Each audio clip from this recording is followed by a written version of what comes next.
Chapter 21 of Frankenstein by Mary Shelley. I was soon introduced into the presence of the magistrate, an old benevolent man with calm and mild manners. He looked upon me, however, with some degree of severity, and then, turning toward my conductors, he asked me who appeared as witnesses on this occasion. About half a dozen men came forward, and one being selected by the magistrate, he deposed that he had been out fishing the night before with his son and brother-in-law, Daniel Nugent, when about 10 o'clock they observed a strong northerly blast rising, and they accordingly put in for port. It was a very dark night, as the moon had not yet risen.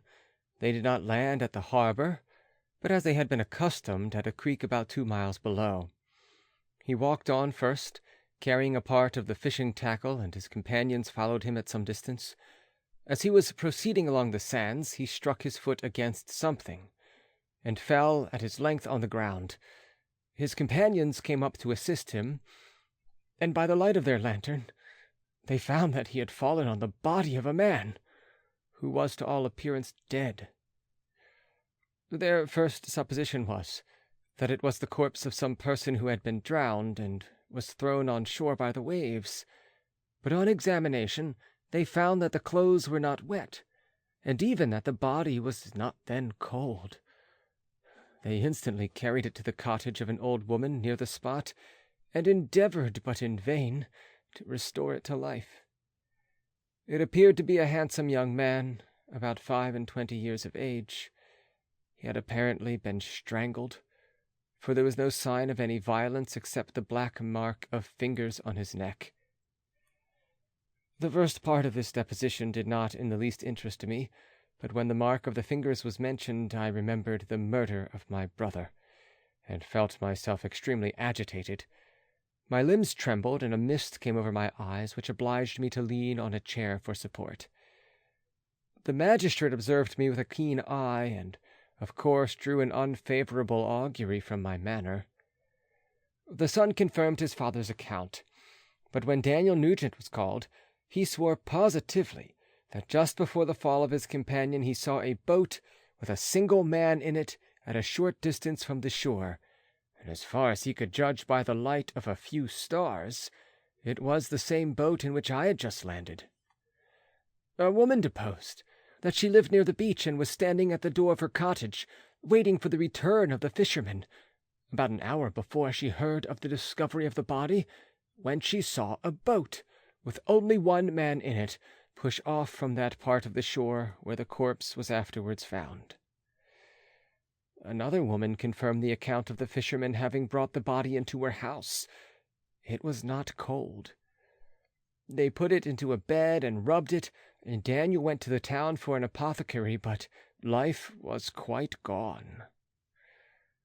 Several other men were examined concerning my landing, and they agreed that with the strong north wind that had arisen during the night, it was very probable that I had beaten about for many hours, and had been obliged to return nearly to the same spot from which I had departed. Besides, they observed that it appeared that I had brought the body from another place, and it was likely that, as I did not appear to know the shore, I might have put into the harbor ignorant of the distance of the town of whatever, from the place where I had deposited the corpse.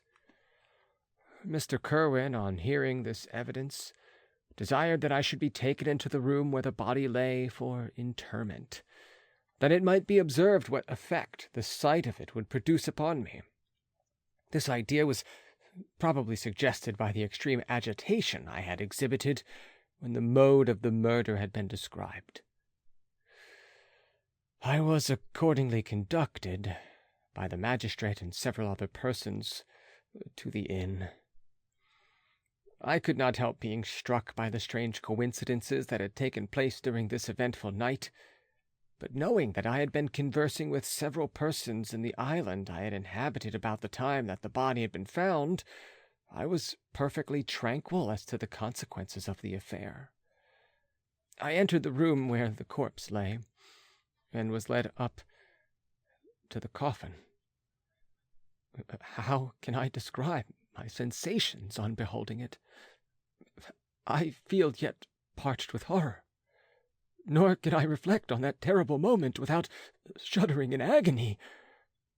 The examination, the presence of the magistrate and witnesses passed like a dream from my memory when I saw the lifeless form of Henry Clerval stretched before me. I gasped for breath, and throwing myself on the body, I exclaimed, "Have my murderous machinations deprived you also, my dearest Henry, of life? Two I have already destroyed. Other victims await their destiny, but you, Clerval, my friend, my benefactor." The human frame could no longer support the agonies that I endured, and I was carried out of the room in strong convulsions. A fever succeeded to this. I lay for 2 months on the point of death. My ravings, as I afterwards heard, were frightful. I called myself the murderer of William, of Justine, and of Clerval. Sometimes I entreated my attendants to assist me in the destruction of the fiend by whom I was tormented, and at others I felt the fingers of the monster already grasping my neck, and screamed aloud with agony and terror. Fortunately, as I spoke my native language, Mr. Kerwin alone understood me, but my gestures and bitter cries were sufficient to affright the other witnesses. Why did I not die? More miserable than man ever was before, why did I not sink into forgetfulness and rest? Death snatches away many blooming children, the only hopes of their doting parents. How many brides and youthful lovers have been one day in the bloom of health and hope, and the next a prey for worms and the decay of the tomb? Of what materials was I made, that I could thus resist so many shocks, which, like the turning of the wheel, continually renewed the torture? But I was doomed to live, and in 2 months found myself as awaking from a dream, in a prison, stretched on a wretched bed, surrounded by jailers, turnkeys, bolts, and all the miserable apparatus of a dungeon. It was morning, I remember, when I thus awoke to understanding. I had forgotten the particulars of what had happened, and only felt as if some great misfortune had suddenly overwhelmed me.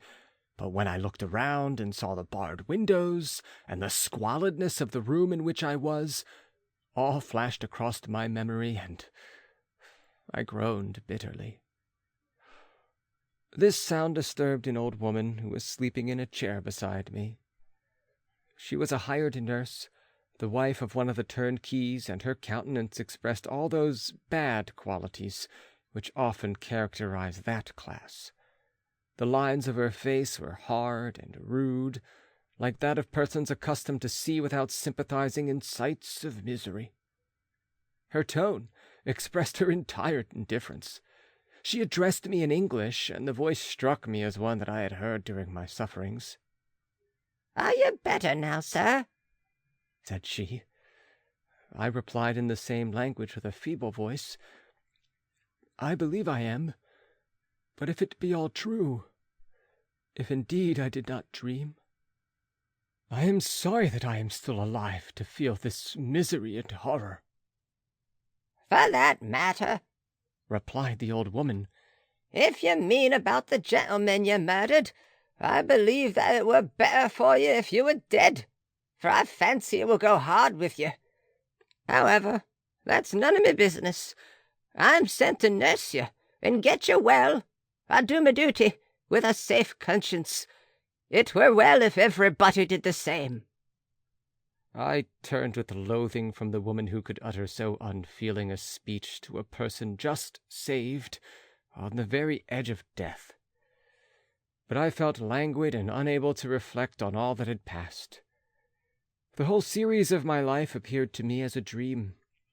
I sometimes doubted if indeed it were all true, for it never presented itself to my mind with the force of reality. As the images that floated before me became more distinct, I grew feverish. A darkness pressed around me. No one was near me who soothed me with the gentle voice of love. No dear hand supported me. The physician came and prescribed medicines, and the old woman prepared them for me, but utter carelessness was visible in the first, and the expression of brutality was strongly marked in the visage of the second. Who could be interested in the fate of a murderer but the hangman who would gain his fee?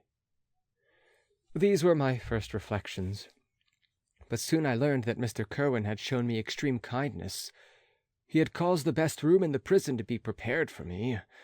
Wretched indeed was the best, and it was he who had provided a physician and a nurse. It is true, he seldom came to see me, for although he ardently desired to relieve the sufferings of every human creature, he did not wish to be present at the agonies and miserable ravings of a murderer. He came, therefore, sometimes to see that I was not neglected, but his visits were short and with long intervals. One day, while I was gradually recovering, I was seated on a chair, my eyes half open and my cheeks livid like those in death. I was overcome by gloom and misery, and often reflected I had better seek death than desire to remain in a world which to me was replete with wretchedness. At one time I considered whether I should not declare myself guilty, and suffer the penalty of the law, less innocent than poor Justine had been. Such were my thoughts when the door of my apartment was opened, and Mr. Kerwin entered. His countenance expressed sympathy and compassion. He drew a chair close to mine and addressed me in French. "I fear that this place is very shocking to you. Can I do anything to make you more comfortable?" "I thank you, but all that you mention is nothing to me. On the whole earth there is no comfort which I am capable of receiving."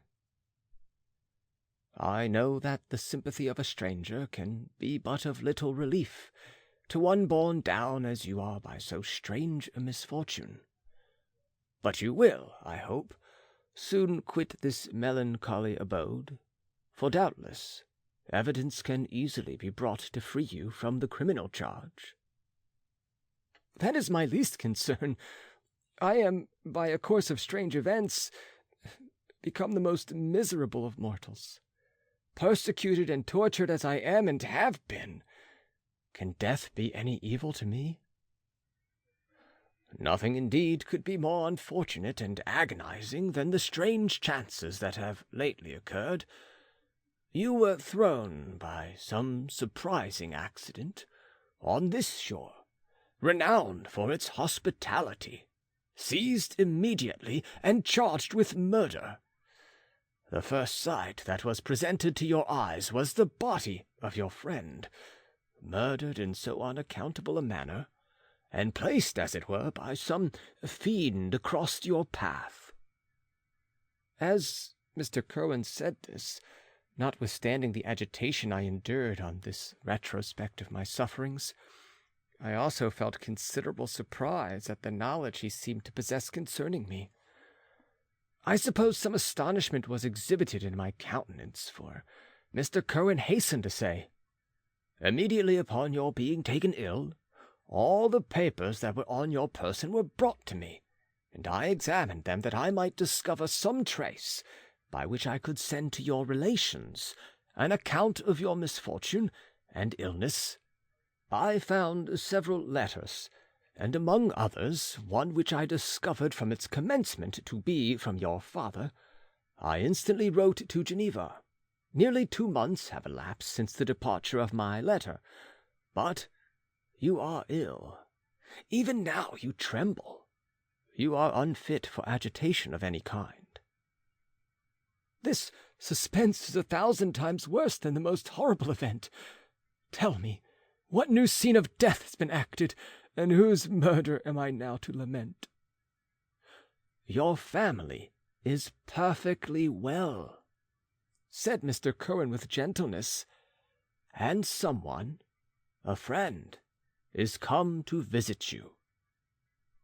I know not by what chain of thought the idea presented itself, but it instantly darted into my mind that the murderer had come to mock at my misery and taunt me with the death of Clerval, as a new incitement for me to comply with his hellish desires. I put my hand before my eyes and cried out in agony, "Oh, take him away! I cannot see him! For God's sake, do not let him enter!" Mr. Cohen regarded me with a troubled countenance. He could not help regarding my exclamation as a presumption of my guilt, and said in a rather severe tone, "I should have thought, young man, that the presence of your father would have been welcome, instead of inspiring such violent repugnance." "My father?" cried I, while every feature and every muscle was relaxed from anguish to pleasure. "Is my father indeed come? How kind! How very kind! But where is he? Why does he not hasten to me?" My change of manner surprised and pleased the magistrate. Perhaps he thought that my former exclamation was a momentary return of delirium, and now he instantly resumed his former benevolence. He rose and quitted the room with my nurse, and in a moment my father entered it. Nothing at this moment could have given me greater pleasure than the arrival of my father. I stretched out my hand to him and cried, "Are you then safe? And Elizabeth? And Ernest?" My father calmed me with assurances of their welfare, and endeavored, by dwelling on these subjects so interesting to my heart, to raise my desponding spirits. But he soon felt that a prison cannot be the abode of cheerfulness. "What a place is this that you inhabit, my son?" he said, looking mournfully at the barred windows and wretched appearance of the room. "You traveled to seek happiness, but a fatality seems to pursue you. And poor Clerval." The name of my unfortunate and murdered friend was an agitation too great to be endured in my weak state. I shed tears. "Alas! Yes, my father," replied I. "Some destiny of the most horrible kind hangs over me, and I must live to fulfill it, or surely I should have died on the coffin of Henry." We were not allowed to converse for any length of time, for the precarious state of my health rendered every precaution necessary that could ensure tranquillity. Mr. Cohen came in and insisted that my strength should not be exhausted by too much exertion. But the appearance of my father was to me like that of my good angel, and I gradually recovered my health. As my sickness quitted me, I was absorbed by a gloomy and black melancholy that nothing could dissipate. The image of Clerval was forever before me, ghastly and murdered. More than once the agitation into which these reflections threw me made my friends dread a dangerous relapse. Alas! Why did they preserve so miserable and detested a life? It was surely that I might fulfill my destiny, which is now drawing to a close.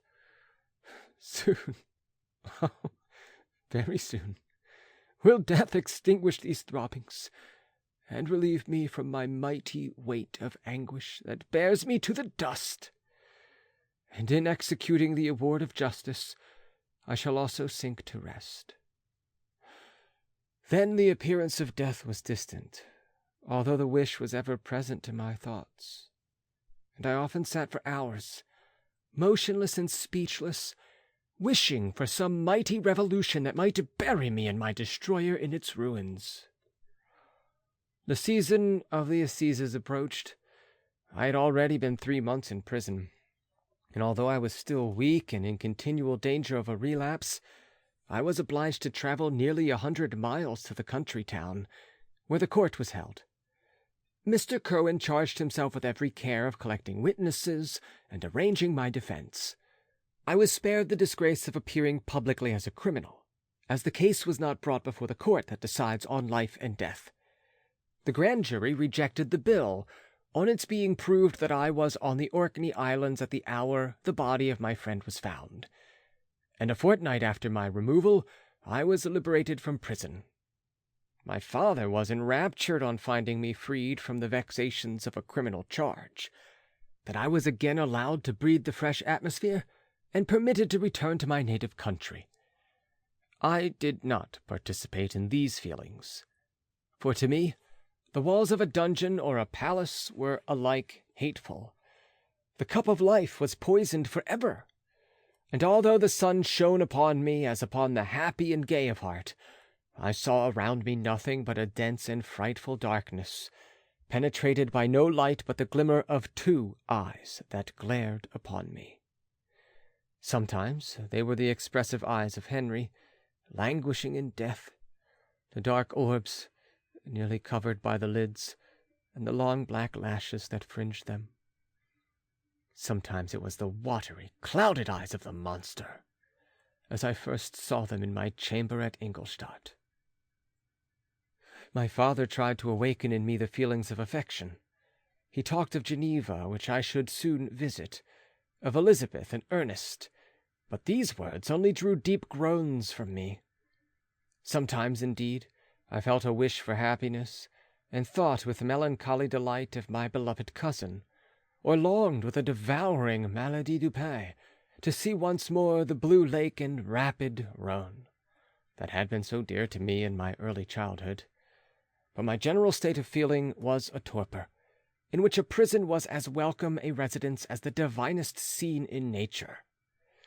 And these fits were seldom interrupted but by paroxysms of anguish and despair.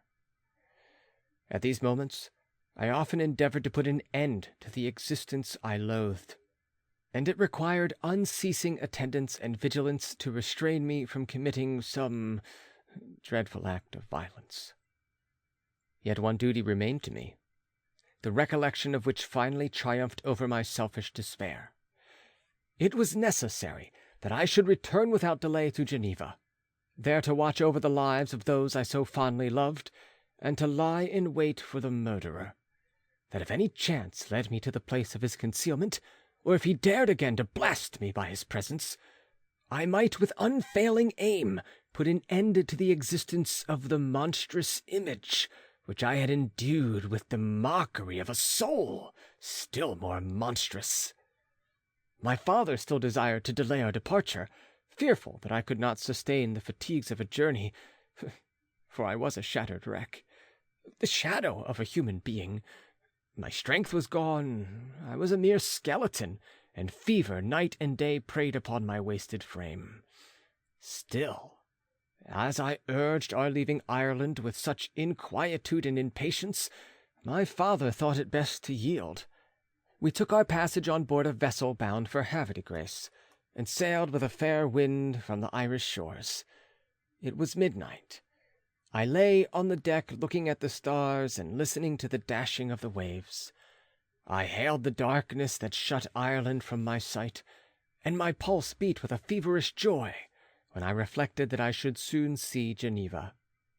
The past appeared to me in the light of a frightful dream. Yet the vessel in which I was, the wind that blew me from the detested shore of Ireland, and the sea which surrounded me, told me too forcibly that I was deceived by no vision, and that Clerval, my friend and dearest companion, had fallen a victim to me and the monster of my creation. I repassed in my memory my whole life, my quiet happiness while residing with my family in Geneva, the death of my mother, and my departure for Ingolstadt. I remembered, shuddering, the mad enthusiasm that hurried me on to the creation of my hideous enemy, and I called to my mind the night in which he first lived. I was unable to pursue the train of thought. 1,000 feelings pressed upon me, and I wept bitterly. Ever since my recovery from the fever, I had been in the custom of taking every night a small quantity of laudanum, for it was by means of this drug only that I was enabled to gain the rest necessary for the preservation of life. Oppressed by the recollection of my various misfortunes, I now swallowed double my usual quantity, and soon slept profoundly. But sleep did not afford me respite from thought and misery. My dreams presented 1,000 objects that scared me. Towards morning I was possessed by a kind of nightmare. I felt the fiend's grasp in my neck, and could not free myself from it. Groans and cries rung in my ears.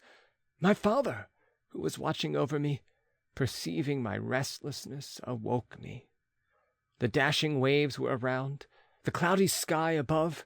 The fiend was not here. A sense of security, a feeling that a truce was established between the present hour and the irresistible, disastrous future, imparted to me a kind of calm forgetfulness, of which the human mind is by its structure peculiarly susceptible.